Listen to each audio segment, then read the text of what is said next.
transmitiendo, lo que pasa no hay capacidad para poder dar o usar la computadora para proyectar allá. Pero vamos a comentar siempre lecciones del Evangelio de Lucas. Y ahora vamos a hablar acerca de la grandeza del reino del Señor Jesucristo. Para ello vamos a utilizar... Solo tiene 40 minutos. Para ello vamos a utilizar el capítulo 13, verso 22 al 30 del Evangelio de Lucas. 13, 22 al 30. Dice así el Señor en su palabra: pasaba Jesús por ciudades y aldeas, enseñando y encaminándose a Jerusalén. Y alguien le dijo: Señor, ¿son pocos los que se salvan? Y él les dijo: esforzaos a entrar por la puerta angosta, porque os digo que muchos procurarán entrar y no podrán. Después de que el padre de familia se haya levantado y cerrado la puerta, y estando afuera empecéis a llamar a la puerta diciendo: Señor, Señor, ábrenos. Él respondiendo os dirá: no sé de dónde sois. Entonces comenzaréis a decir: delante de ti hemos comido y bebido, y en nuestras plazas enseñaste. Pero os dirá: os digo que no sé de dónde sois. Apartaos de mí, todos vosotros, hacedores de maldad. Allí será el llanto y el crujir de dientes. Y cuando veáis a Abraham, a Isaac, a Jacob y a todos los profetas en el reino de Dios, y vosotros estéis excluidos.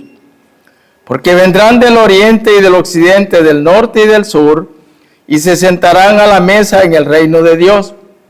Y aquí hay postreros que serán primeros, y primeros que serán postreros. Señor, te damos gracias por esta mañana, por tu palabra. Bendícela en nuestras mentes, en nuestros corazones. Ayúdanos en la exposición de la misma. Te lo pedimos con agradecimiento en el nombre del Señor Jesús. Amén.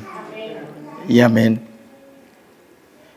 En este pasaje, el Señor responde a una pregunta que no solo es importante, sino que sigue siendo una de las preguntas más cruciales de la historia humana. La pregunta es: Señor, ¿son pocos los que se salvan? En el verso 23, en su parte A.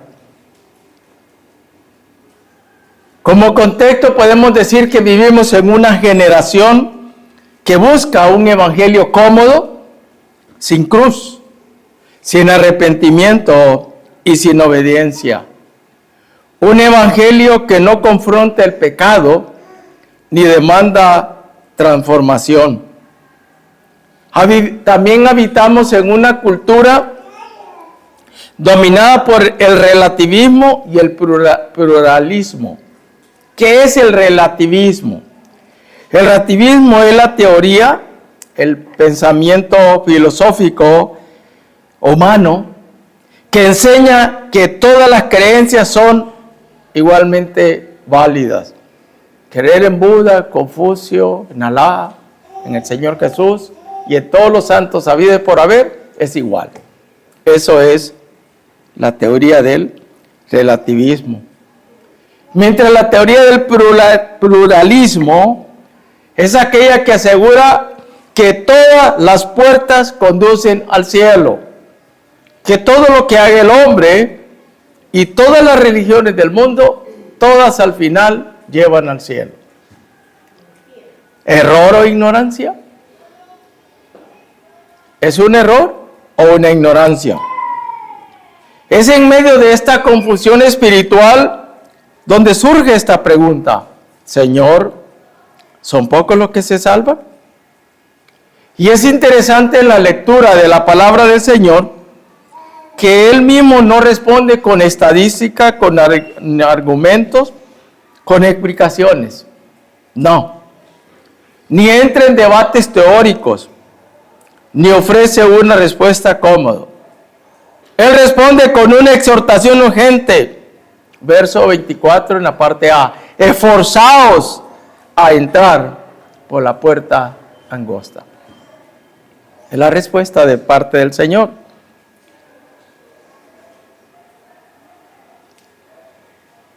¿Por qué? Aquí entonces encontramos una verdad central que gobierna todo el pasaje, el reino de Dios. El reino de Dios que no solo es amplio, sino que es grande. Pero el reino de Dios solo tiene una entrada. El Señor Jesucristo nos confronta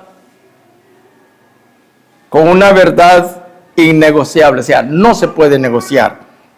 No todos los caminos llevan a la vida eterna y no toda puerta conduce a la salvación.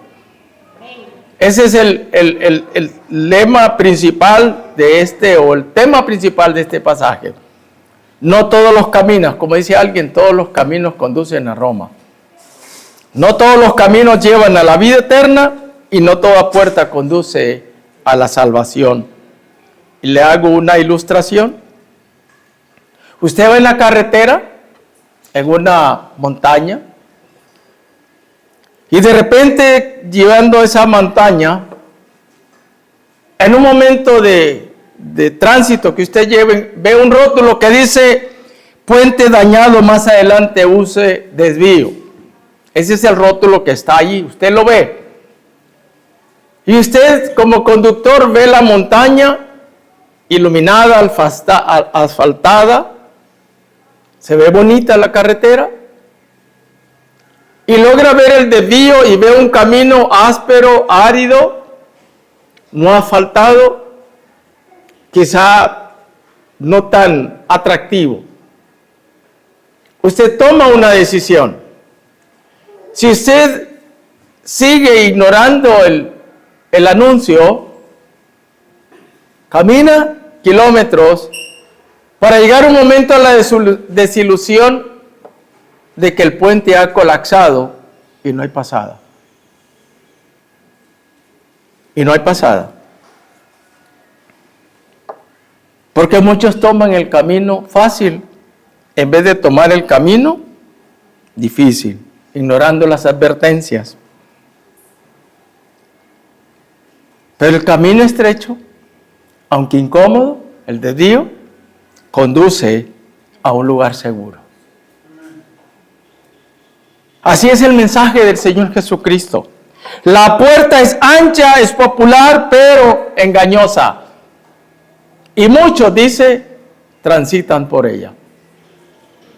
El camino de la puerta de la diversión, de la satisfacción, del poco compromiso, pero al final es engañoso, camino de muerte. Mientras la puerta estrecha, el camino de la negación, es difícil, pero es verdadero. El Señor entonces no nos pregunta, o no nos preguntó en el pasado, ¿cuántos entran? ¿Cuántos entrarán? Él está interesado en cuántos están entrando por la puerta estrecha o angosta. Obviamente, los que siguen por la puerta espaciosa, al final dice la Escritura, es perdición. Al final de eso. Todos creemos que hemos entrado por la puerta angosta, ¿cierto? Los que estamos aquí y los que están conectados en la red. Porque si no hemos entrado por la puerta estrecha que pasa a través de la cruz del Señor Jesús, estamos perdiendo el tiempo. Esos son los religiosos.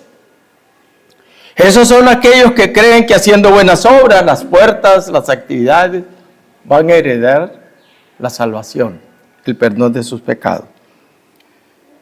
Es bueno hacer un pequeño alto acerca del reino de Dios. ¿Qué es el reino de Dios? Investigando, dicen los que escriben, que el reino de Dios es sinónimo con el reino de los cielos. Ahora, este concepto adquiere diferentes variaciones o matices en su significado. En términos generales, es el reino o el reinado de un Dios eterno y soberano sobre todo el universo. Dios es soberano y gobernará sobre todo. Salmo 103, 19. Mire lo que dice el Salmo 103, 19. Jehová estableció en los cielos su trono y su reino domina sobre todos. Entonces, Salmo 103, 19. Ahora, más concretamente, el reino de Dios es un reinado espiritual en los corazones y en las vidas de aquellos que están dispuestos a someterse a la autoridad de Dios. Quienes se niegan a someterse a la autoridad de este reino no son parte del mismo. Solamente aquellos que se someten al señorío de Cristo. Es decir, las personas convertidas que han hecho una profesión de fe, que a través de las edades han tenido un encuentro personal con el Señor Jesucristo. ¿Qué más? El mismo Señor Jesucristo dice que este reino es espiritual y no es de este mundo. Juan 8:36, que es un reino espiritual y que no es de este mundo. Juan 8:36. 18:36. Dice así: respondió Jesús, mi reino no es de este mundo. Si mi reino fuera de este mundo, mis servidores pelearían para que yo no fuera entregado. Mi reino no es de este mundo. Y la predicación de este reino era necesario el arrepentimiento. Se necesita un arrepentimiento profundo en la persona, como usted y yo lo hicimos un día, para ser parte del reino de Dios, ese reino espiritual hasta hoy. Así lo dice el Señor, Mateo 4:17. Dice Mateo 4:17.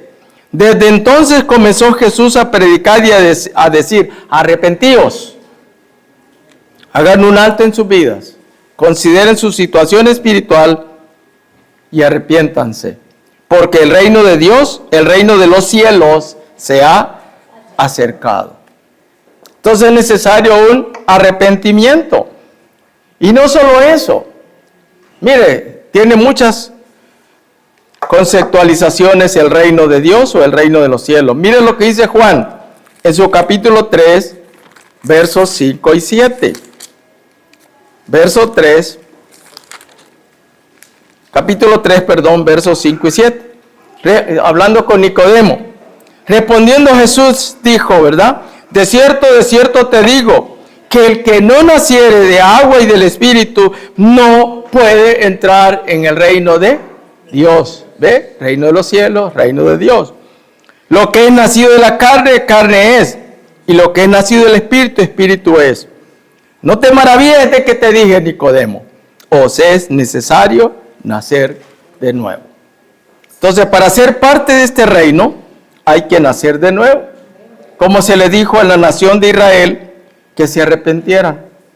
Ahora, si usted va a Daniel, si usted va a una lectura del Antiguo Testamento, Daniel 2:44, dice que este reino es literal, pero en el milenio. Capítulo 2, verso 44. Y en los días de estos reyes, el Dios del cielo levantará un reino que no será jamás destruido, ni será el reino dejado a otro pueblo. Desmenuzará y consumirá todos estos reinos, pero él permanecerá para siempre. Y eso lo puede contrastar ahí con el mismo Daniel en su capítulo 7, versos 13 y 14. Miraba yo en la visión de la noche, dice Daniel 7, 13 y 14. Miraba yo en la visión de la noche y aquí en las nubes del cielo venía uno como un hijo de hombre que vino hasta el anciano de días y le hicieron acercarse delante de él. Y le fue dado dominio, gloria y reino, para que todos los pueblos, naciones y lenguas le sirvieran. Su dominio es dominio eterno, que nunca pasará, y su reino uno que no será destruido. ¿No? Bien, eso en cuanto a un paréntesis sobre el reino. Ahora, desarrollando el tema de este reino, entonces comenzamos diciendo, volvemos otra vez a Lucas 13, que es necesario un arrepentimiento. ¿Y qué es arrepentimiento? ¿Qué es arrepentimiento? Cambiar de rumbo, cambiar de propósito, cambiar de mente, cambiar de actitud, decirle no al pecado, no al mundo y sí al Señor. Es un giro de así. No, ¿por qué? Vuelvo a quedar en lo mismo. Entonces tiene que ser un giro de solo.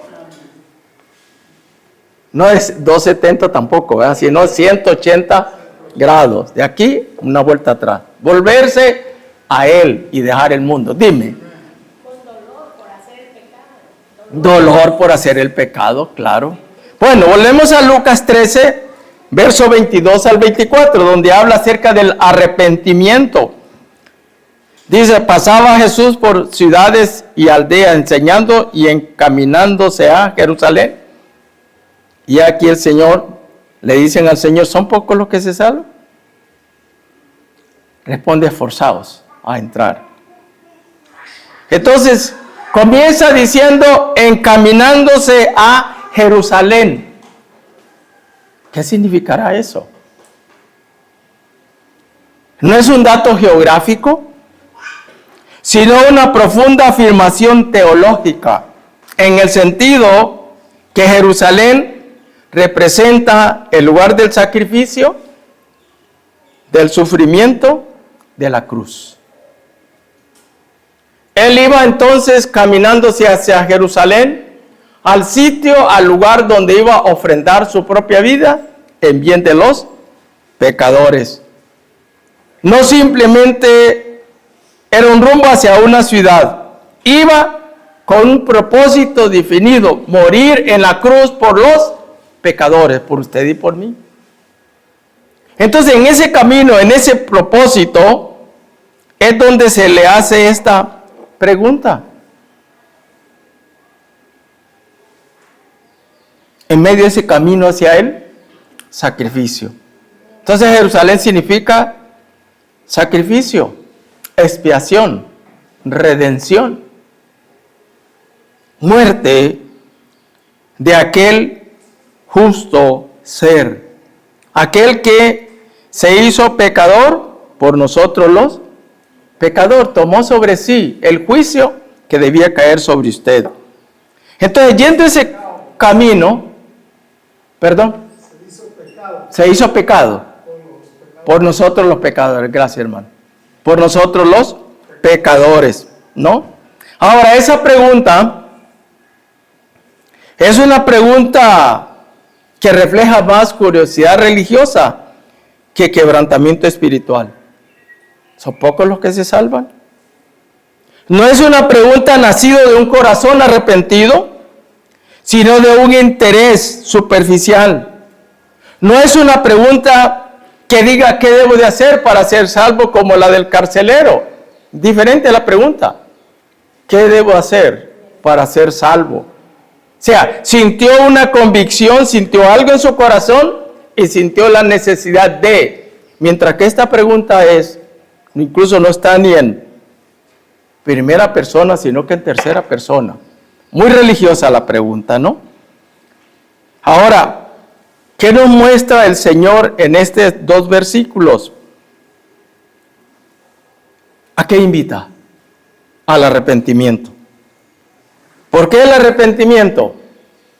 Porque Él estaba encaminándose con un propósito de expiación y estaba haciéndole ver a ellos, como al mundo hoy después, para ellos hacia adelante y para nosotros hacia atrás, la necesidad de arrepentimiento, un cambio en su propia vida. Era necesario esto.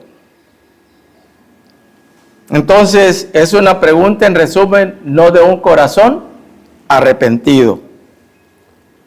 No pregunta qué debo hacer, sino cuántos serán salvos. Una pregunta cómoda, distante y evasiva. Muchas personas hoy formulan preguntas parecidas. ¿Cuál religión es mejor? ¿Cuántos cristianos hay? ¿Será suficiente ser buena persona para ser parte del reino de los cielos? Esa es la pregunta de muchos. Son preguntas evasivas, sin compromiso, sin convicción de pecado. ¿No? Porque son preguntas que dije que hablan en tercera persona. Es una pregunta que no sale del alma. Es interesante que el Señor no responde con números. La lógica era, ¿cuántos se salvan? 300, 400, 1000. No. Al Señor no le interesan los números. Responde al corazón, a la necesidad del corazón. El Señor no satisface la curiosidad del ser humano. Confronta la conciencia. No está dispuesto a que sepan, son tantos. Cuando sucede un accidente de tránsito, ¿cuál es la primera pregunta que hacemos? ¿Cuántos muertos hay? ¿Cuántos heridos? ¿Cuántos golpeados? ¿Sí? ¿No es cierto que eso nos ha pasado? Es parte de la naturaleza humana. Estamos más interesados en números, más que en algo del corazón. Entonces el Señor, ante esa situación de no dar una respuesta numérica, más bien responde con una frase directa: esforzaos a entrar por la puerta angosta. Va a su conciencia, va a su necesidad. Cuando usted y yo escuchamos por primera vez el Evangelio, ¿qué fue lo que se nos dijo? ¿Qué fue lo que se nos predicó? ¿Qué fue lo que se nos hizo ver? No se nos hizo ver que íbamos a ser prósperos, que íbamos a ser ricos, que no íbamos a tener enfermedades, que no iba a pasar esto, lo otro, y lo otro, y lo otro, y lo otro, y lo otro, y que íbamos a pedir, que teníamos las puertas de los cielos abiertos, y que solo era pedir, y iban a haber bendiciones espirituales y materiales, de tal manera que ni las íbamos a poder aprovechar todas.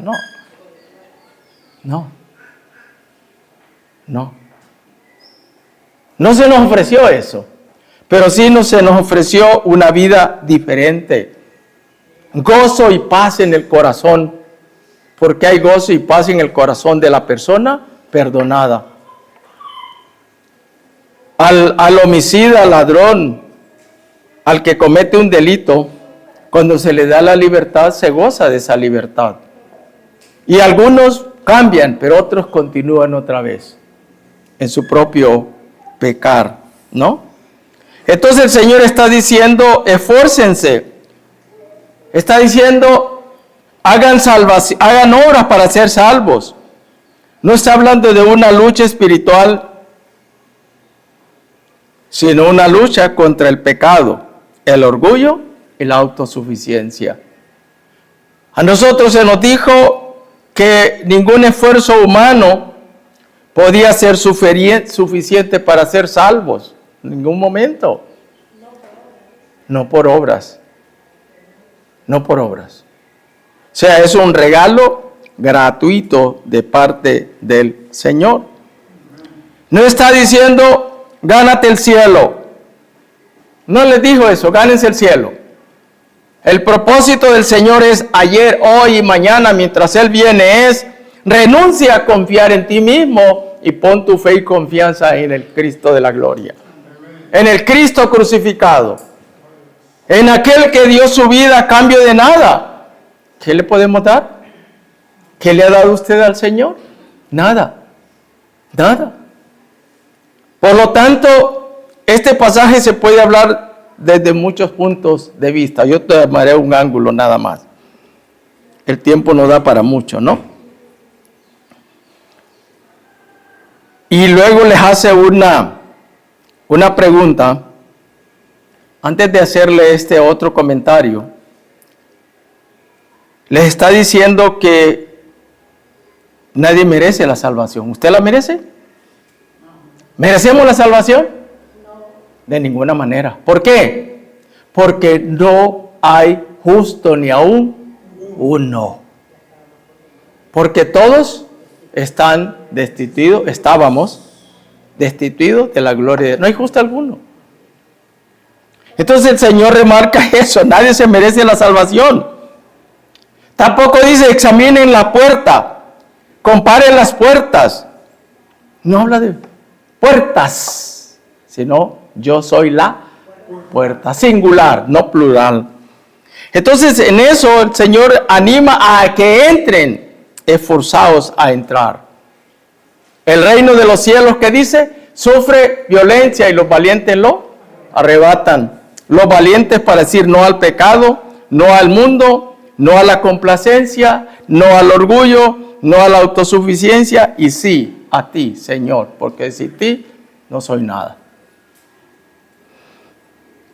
Mira, luego el Señor hace esta declaración en el verso 24, en su parte B.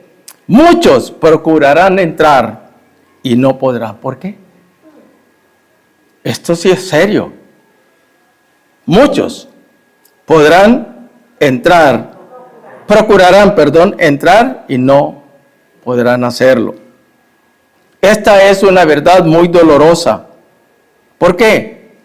Porque no toda intención es conversión y no todo deseo es entrega.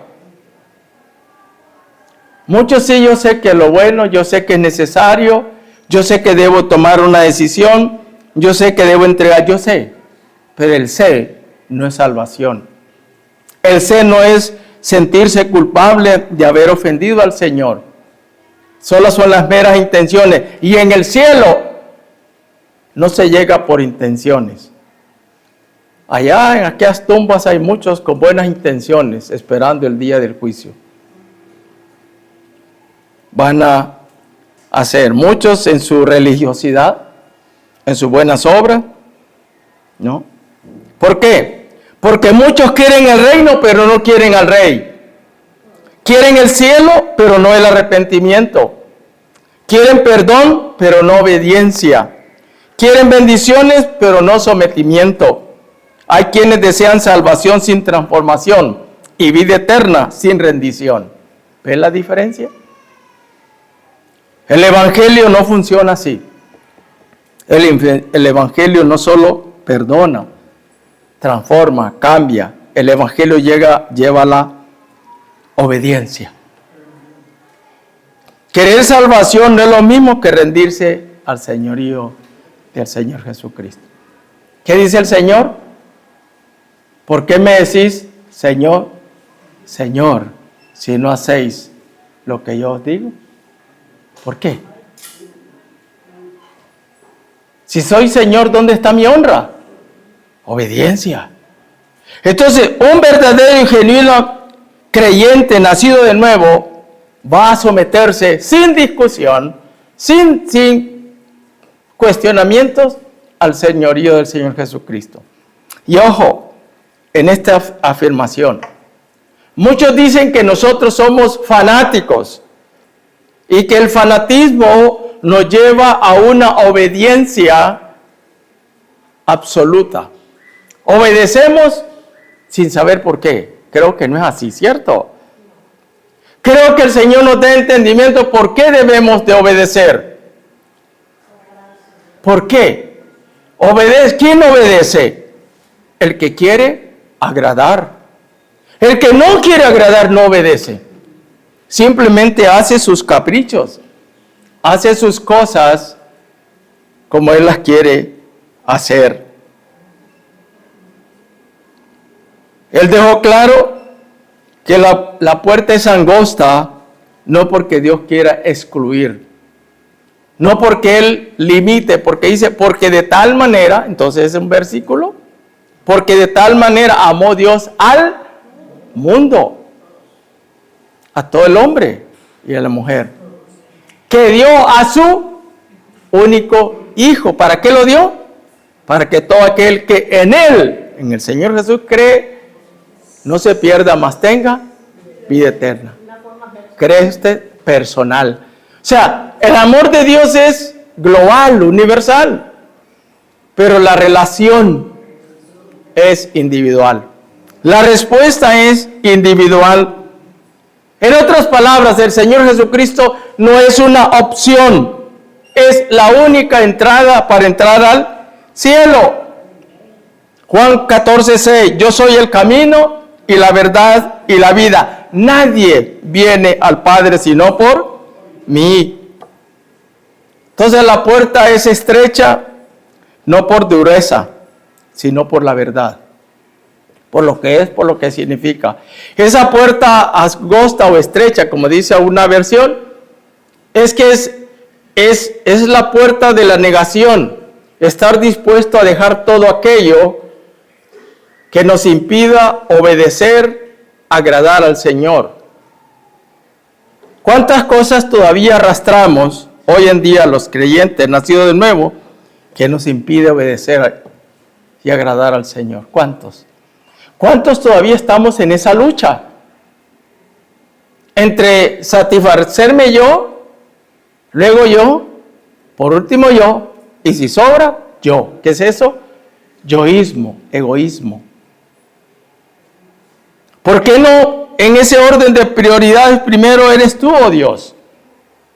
El hacer tu voluntad me ha agradado. Tengo complacencia en hacer tu voluntad, refiriéndose al Señor. También usted y yo podemos tener complacencia, satisfacción, gozo y alegría de hacer la voluntad de aquel que murió por nosotros en la cruz del Calvario. ¿Cuál es su voluntad? La santificación, el agrado, el anunciar las buenas nuevas, el compartir el evangelio con otros, el consagrarnos, el ejercer un ministerio. La puerta es estrecha o angosta, no por injusticia, sino por la fidelidad al plan redentor de este Dios santo. Solo el Señor Jesucristo salva. Solo el Señor Jesucristo reconcilia. Solo el Señor Jesucristo libera. Por eso, este pasaje nos lleva a una aplicación personal e ineludible. La pregunta es, ¿cuántos se salvan? La pregunta debe ser, ¿estoy caminando o ya entré? ¿Ya entré a esa puerta que me lleva y ser parte del reino de Dios? Esa es la pregunta para usted y para mí. Estoy caminando ahí en esa puerta estrecha. ¿Cuántos pudimos haber dicho esta mañana, no hay energía, la temperatura está alta, entonces no voy a ir a la iglesia? Mejor voy a quedarme en mi casa, voy a un río, voy al mar, voy a donde hay agua. ¿Cuántos quizás lo están haciendo o lo hicieron? ¿Y cuántos decidimos, a pesar de la adversidad climática, congregarnos? Porque sentimos un gozo, un deseo, agradecimiento, una necesidad. Pero antes de necesidad, hermana, yo pienso que tiene que ver gratitud, agradecimiento. Si hay gratitud y agradecimiento en mí, yo voy a hacer las cosas que al Señor le agradan. No por obligación. Las cosas obligadas no funcionan. No funcionan. Como dice la frase popular, no se gana una guerra con soldados obligados. No se gana una guerra. Hay que ir con entusiasmo, con valor, entendiendo que estamos en lo que hablamos el otro día, la conquista. Y que tenemos que despojarnos de todo eso que nos asedia para correr con paciencia la carrera que tenemos por delante. En resumen acá, la pregunta es, ¿estoy dentro? ¿Soy parte del reino de Dios? ¿O simplemente soy un espectador que estoy como viendo los toros desde la barrera? ¿Cuál es mi condición? Y usted, hermano Oscar Mar, ¿pero por qué me está hablando usted después de 20, 30 años de estar en el Evangelio? Bueno, el Señor dice, probad si estás en la fe. Cuando uno muestra indiferencia y poco compromiso, debe preguntarse, ¿realmente yo soy parte de ese reino? ¿Soy parte del pueblo del Señor? ¿Tengo anhelos de estar donde esté el pueblo del Señor? ¿Me gozo de estar en su presencia? Voy porque siento agradecimiento, gratitud. Me dio la vida, me dio trabajo, me dio una casa, me dio un carro, o tal vez no me dio esto, pero me dio esto. Son tantas cosas que el Señor nos ha dado que debemos demostrar una actitud diferente. Y no cuestionarnos, es que, ¿saben qué? Me dolió escuchar una frase, que los creyentes buscamos cualquier excusa para no hacer algo que agrade al Señor. ¿Será cierto eso? Es dura, ¿verdad? Pero bueno, sigamos. ¿Qué más? No solo dice arrepentimiento, también advierte sobre un juicio venidero. Del verso 25 al 28. Hay una escena muy estremecedora en esos 3 versículos. Porque hasta ese momento la puerta estaba abierta y ahorita está abierta. La invitación ha sido hecha y la invitación sigue abierta. ¿Por qué? Porque Él no ha venido y la muerte no le ha sorprendido. Pero si la muerte sorprende a la persona o el Señor viene, no hay más oportunidad. No hay más oportunidad.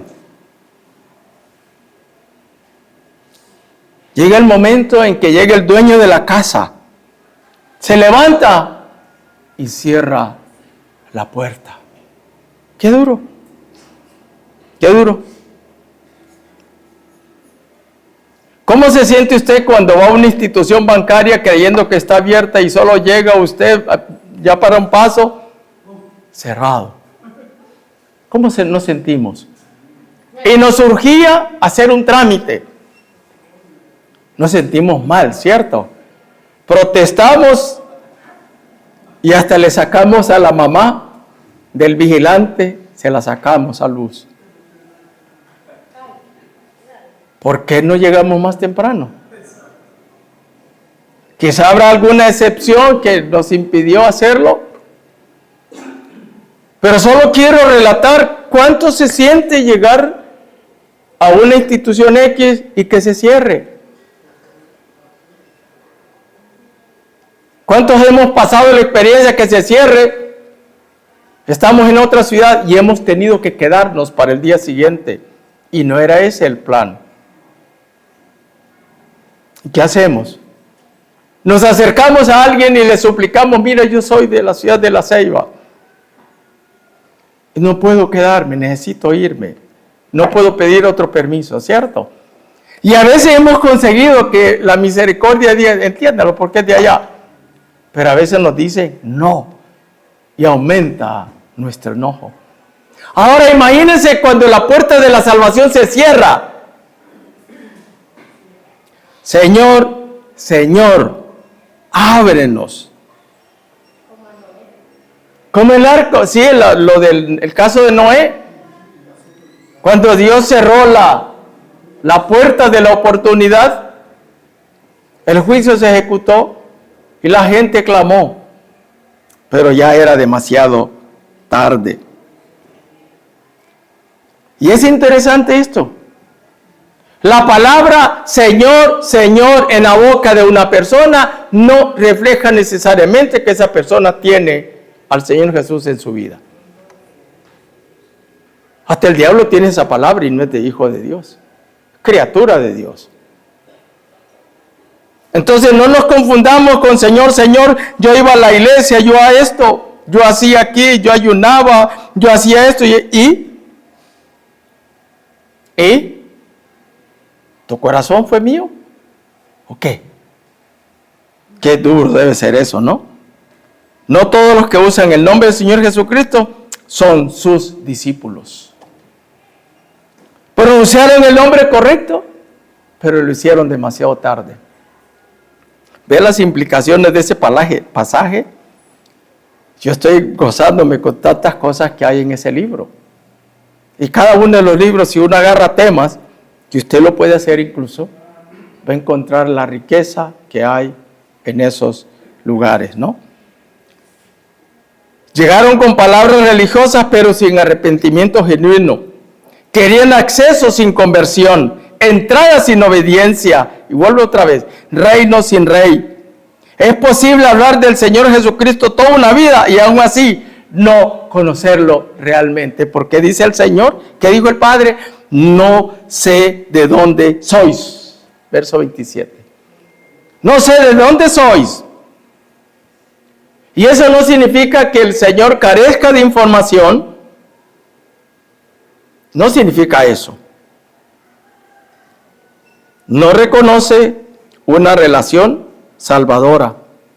Porque en el lenguaje bíblico, encontré esto, conocer no se refiere a una identidad civil, sino a una comunión espiritual.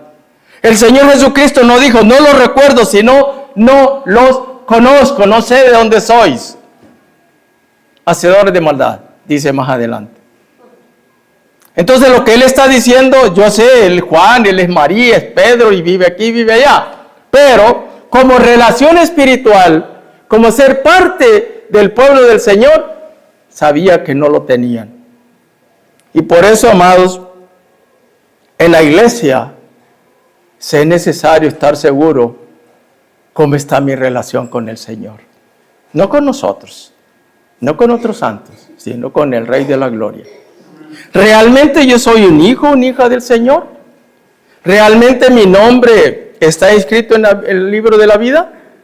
¿Soy un convencido o soy un convertido? Una de dos. La ilustración de las 10 vírgenes nos ayuda. Y por eso hay que ponerle mucho cuidado. Ahora, ellos contestan con la parte, le dan información religiosa a ese padre. Dice, delante de ti, verso 26, delante de ti hemos comido y bebido y en nuestras plazas enseñaste. ¿Qué hicieron? Recordaron actividades, no una transformación. Enumeraron cercanías, no conversiones. Mencionaron participación externa, pero nunca mencionaron arrepentimiento interno. Sí, tú hiciste, comimos, bebimos, estuviste en las plazas, te vimos. Pero no dice, nuestro corazón te lo entregamos. No lo mencionan. Hablan de una experiencia externa más que de una experiencia interna. Esto revela que el problema no era ignorancia, sino una persistencia en el pecado. No eran personas imperfectas tratando de obedecer, sino personas que nunca se rindieron. La falta no fue debilidad, fue rebeldía.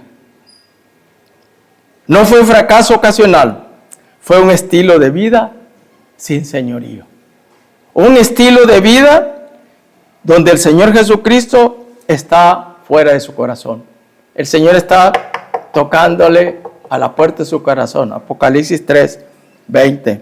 Y finalmente la escena culmina con una visión dolorosa, verso 28. Ahí será, verso 27.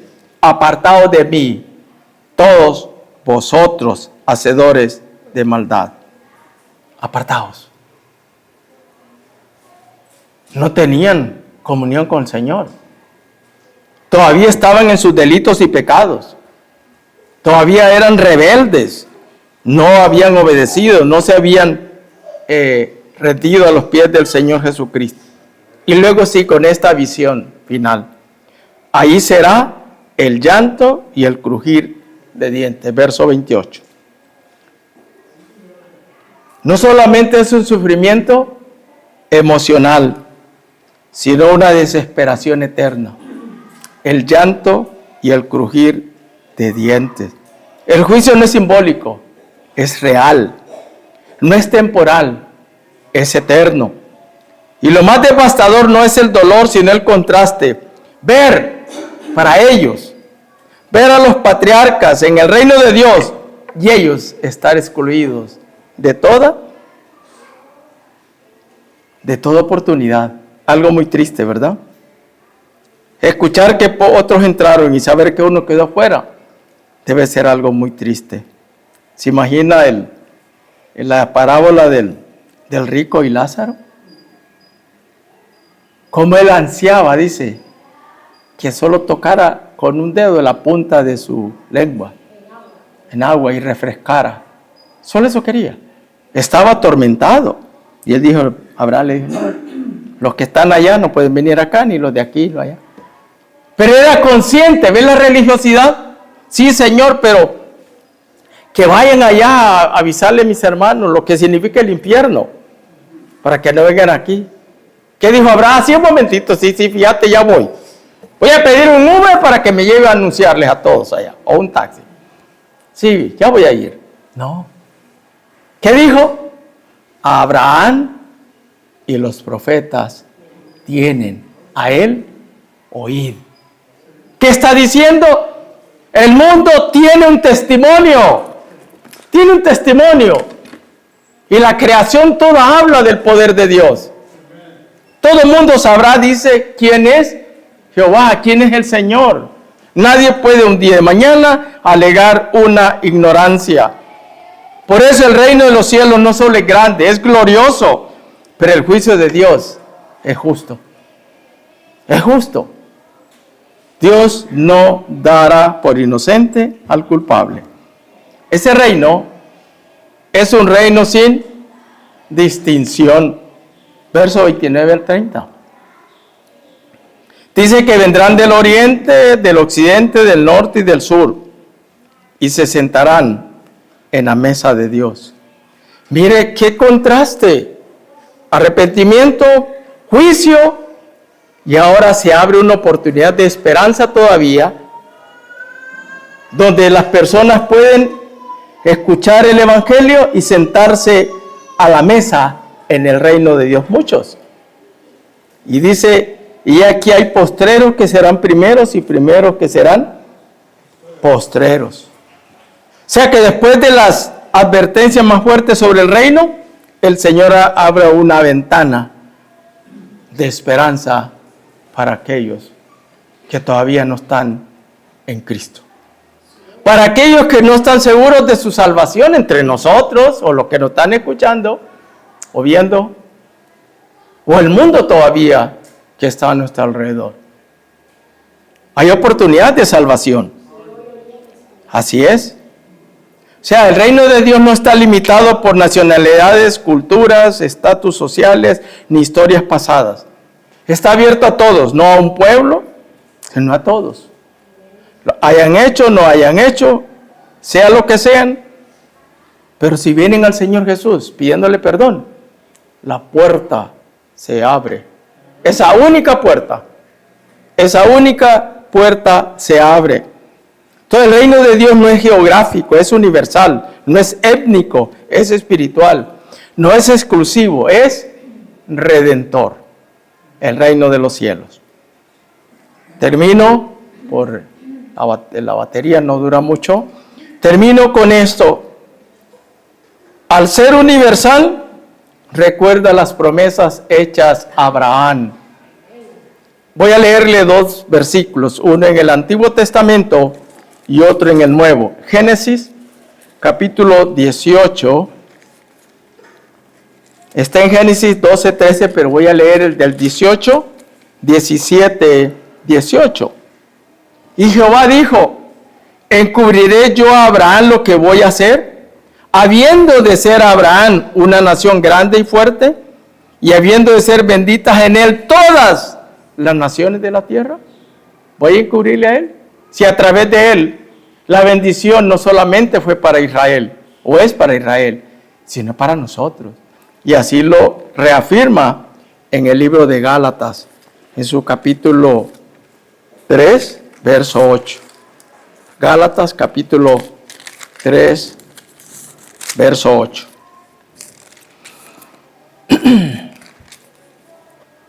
Y la Escritura, previendo que Dios había de justificar por la fe, ¿a quiénes?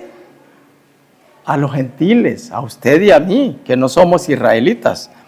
Y la Escritura, previendo que Dios había de justificar por la fe a los gentiles, dio de antemano la buena nueva a Abraham, diciendo: Abraham, en ti serán benditas todas las naciones. En ti serán benditas todas las naciones. Entonces, este evangelio, este reino es grande, es maravilloso. Y para ser parte de él hay que nacer de nuevo, hay que arrepentirse, hay que confesar nuestros pecados y venir a él. Si me he desviado, venir al Señor: Señor, me he desviado, quiero arreglar contigo mi relación. Porque ¿qué dice? Hoy es el día aceptable, hoy es el día de salvación. Que el Señor nos bendiga con su palabra.